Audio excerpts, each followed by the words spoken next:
all three, I think, would beat Davis. I really believe that. But that's why they do the fights, you know?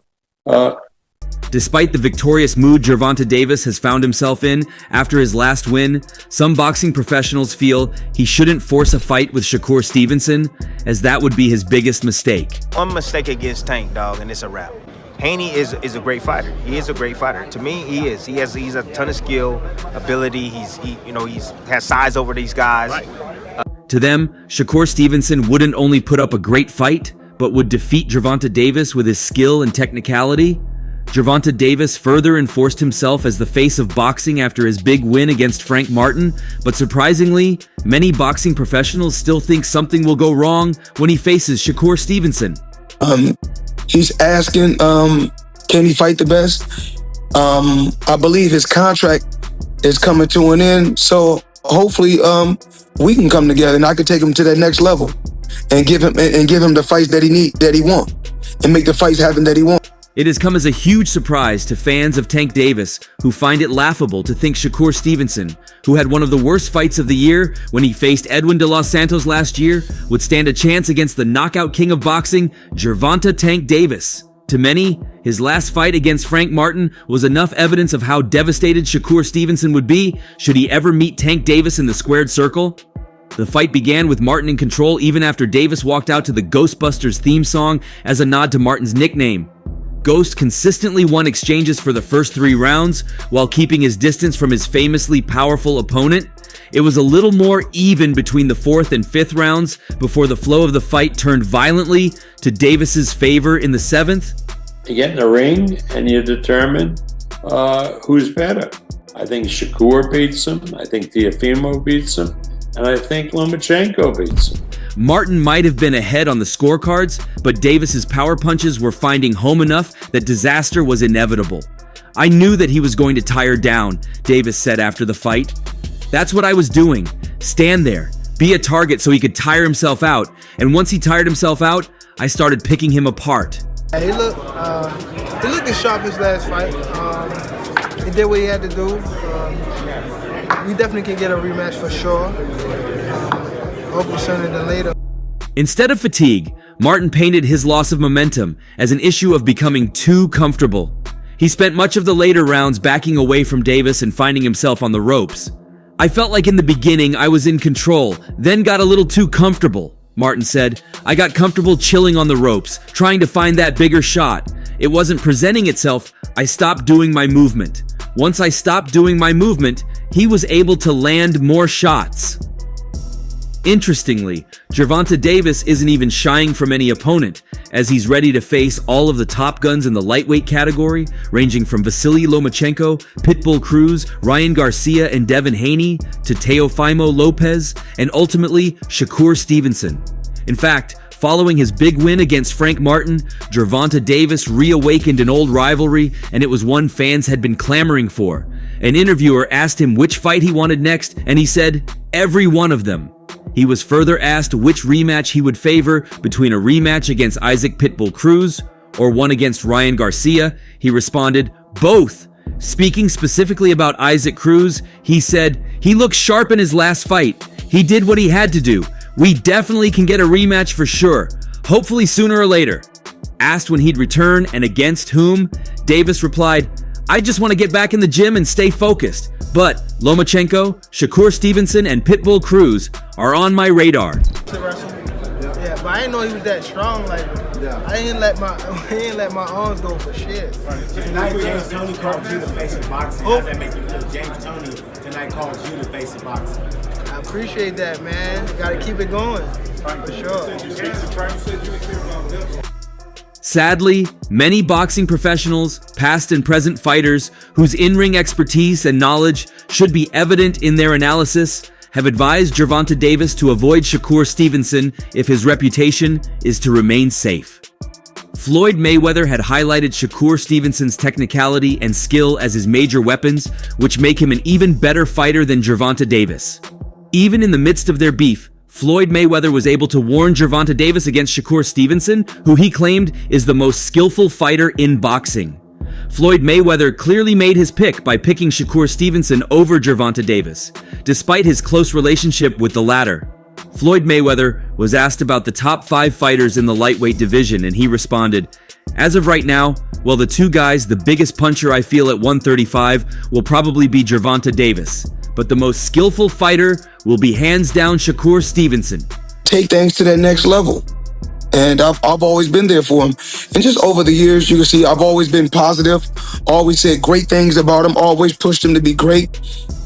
And, but over the years, it's constantly going on the internet, take a shot at Floyd, take a shot at... Talking about Shakur Stevenson, Floyd Mayweather compared his skillfulness to Pernell Whitaker, who wasn't the heaviest puncher, but had the skill set to take on the best and get the better of them. I believe his contract is coming to an end, so hopefully we can come together and I can take him to the levels that he needs and make the fights happen that he wants. However, many boxing professionals are doubting his confidence, believing Shakur Stevenson is the venom that would cause the needed damage to his reputation. Well, my Uncle Roger, memory loss could be from boxing, or it could just be from, it could be something from deep in the family. Memory loss. Bob Arum even gave extra advice to Gervonta Davis, claiming he shouldn't avoid just Shakur Stevenson but 2 other fighters in his division. Alongside Shakur Stevenson, Bob Arum also named 2 fighters he believed would beat Gervonta Davis, as he picked out Teofimo Lopez and Vasyl Lomachenko. Gervonta Davis has become a man with a target on his back after his star-making victories over Ryan Garcia and now Frank Martin. Tank came out on top in the All-American Super Fight, which generated decent PPV buys and ticket sales, and therefore earned significant money.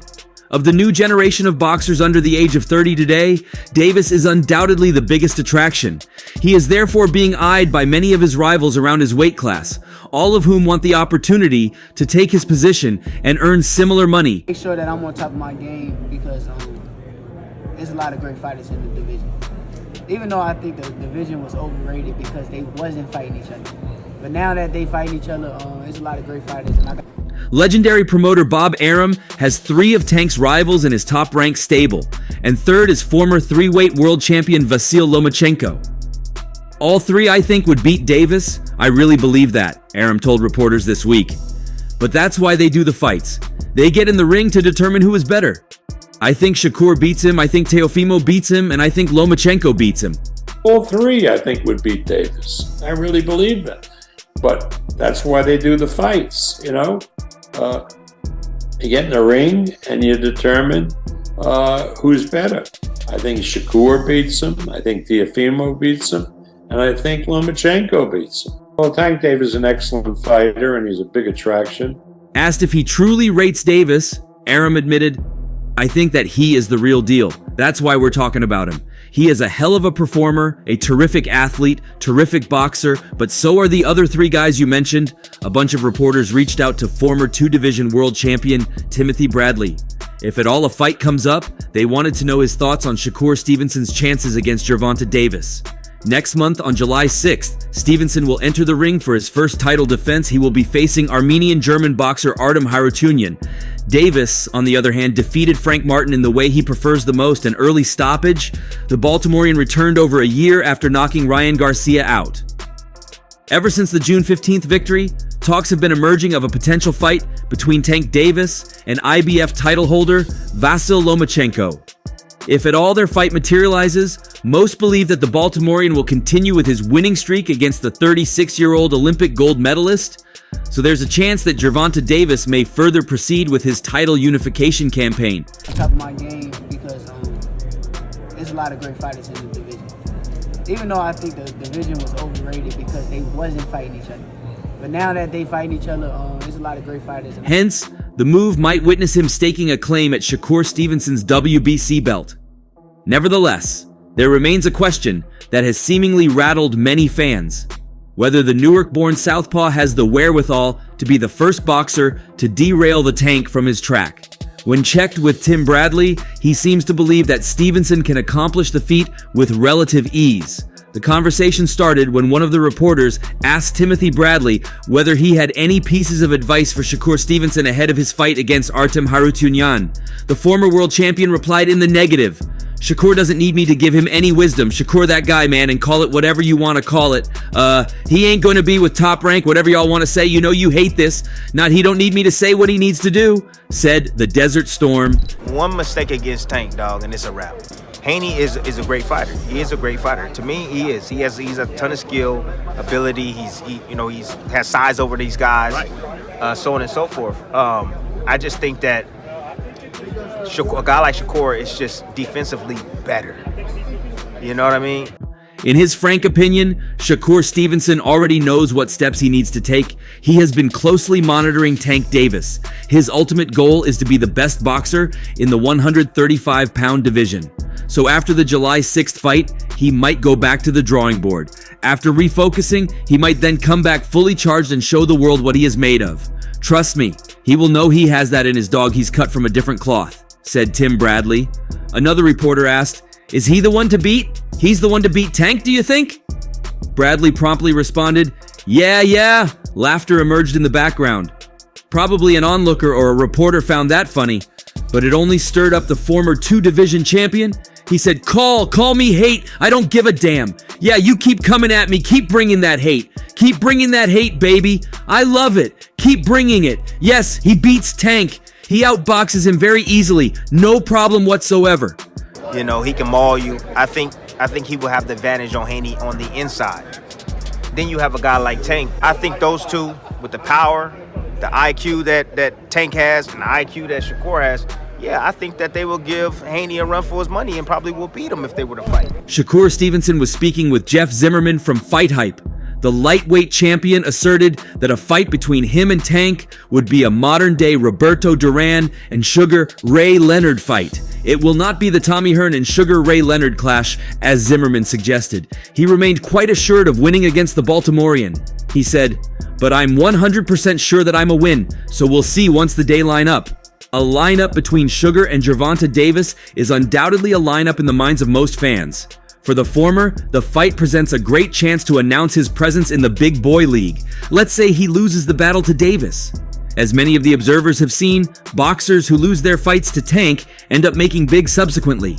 Perhaps if he doesn't get lucky in the big fight, then there's always the alternative to move up a division and build his legacy with higher paydays. However, he must rewrite the narrative that's been going on about him in his next fight against Artem Harutyunyan. If he still wants these boxing professionals to see him as the real deal, that'll do the biggest damage to Gervonta Davis. In his last fight, despite his claims of a hand injury that hindered him from putting up his usual technical show, fans booed the hell out of him after his last win. Many began to mock him with a caption that he adds to many of his social media posts, chasing greatness, indirectly trolling him for running to and fro the ring to avoid shots, and even his opponent fired some verbal shots at his controversial victory. The inconceivably cautious Southpaws did little throughout their 12-round, 135-pound championship match to help keep them awake. The unbeaten Stevenson defeated De Los Santos by unanimous decision, but neither fighter did much to entertain the extremely dissatisfied announced crowd of 6,703 that attended a rare boxing card on a Thursday night at T-Mobile Arena, or those that watched it on ESPN. Judges Tim Cheatham, 116-112, David Sutherland, 115-113, and Steve Weisfeld, 116-112, all scored their utterly unremarkable bout for Stevenson, who won the previously vacant WBC lightweight title. Stevenson defended himself well during the main event of a 10-bout card, but he was reluctant to engage with De Los Santos, who had knocked out 82% of his opponents entering their fight. De Los Santos didn't alter his strategy either, and failed to cut off the ring against the elusive Stevenson when he had to have realized that he was losing close rounds to the heavily favored A side of their bout.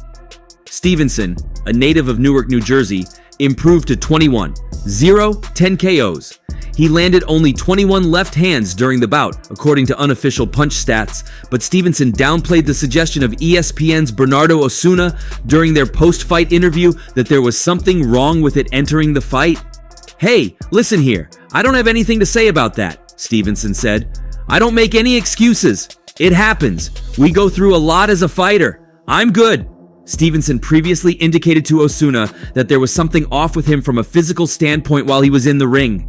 "I had a bad performance tonight," Stevenson said. "That's all I'm really focused on.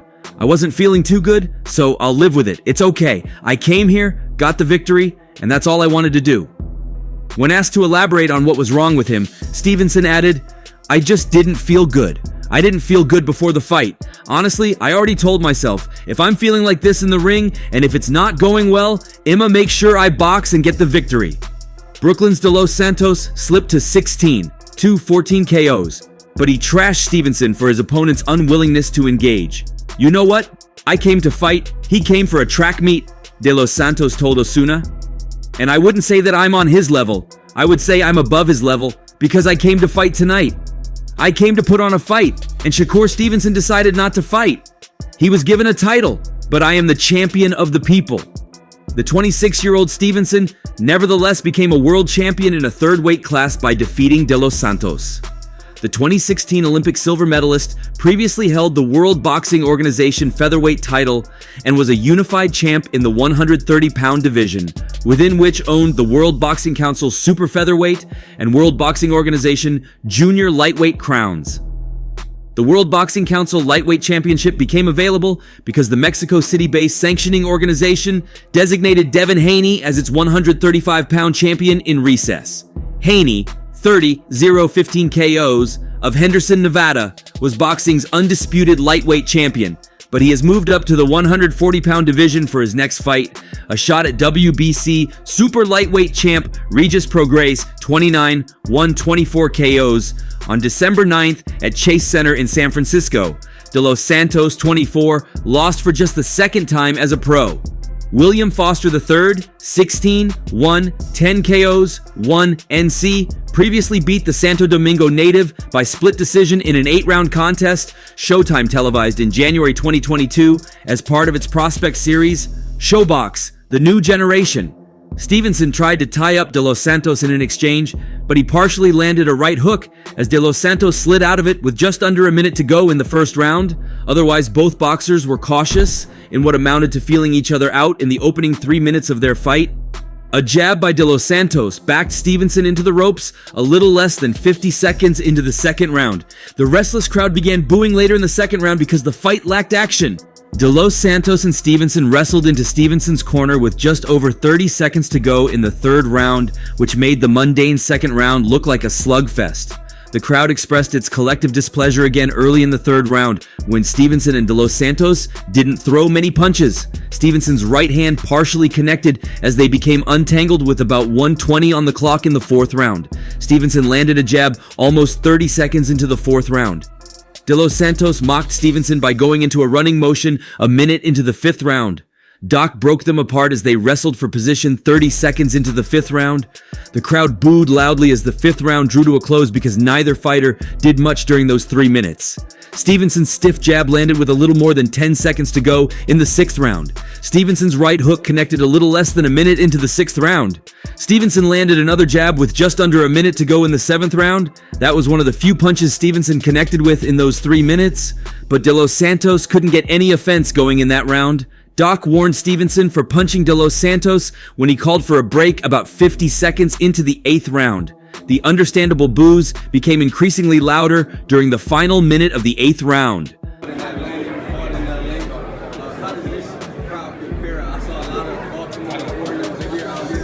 Yeah, it was a lot of people out here, different people. I appreciate a lot of Baltimore people for everybody that was traveling to come to Vegas. De Los Santos connected with a right hook to Stevenson's head, which knocked him off balance 25 seconds into the ninth round. Doc called De Los Santos and Stevenson together with 33 seconds left in the ninth round and warned them for not listening to his commands.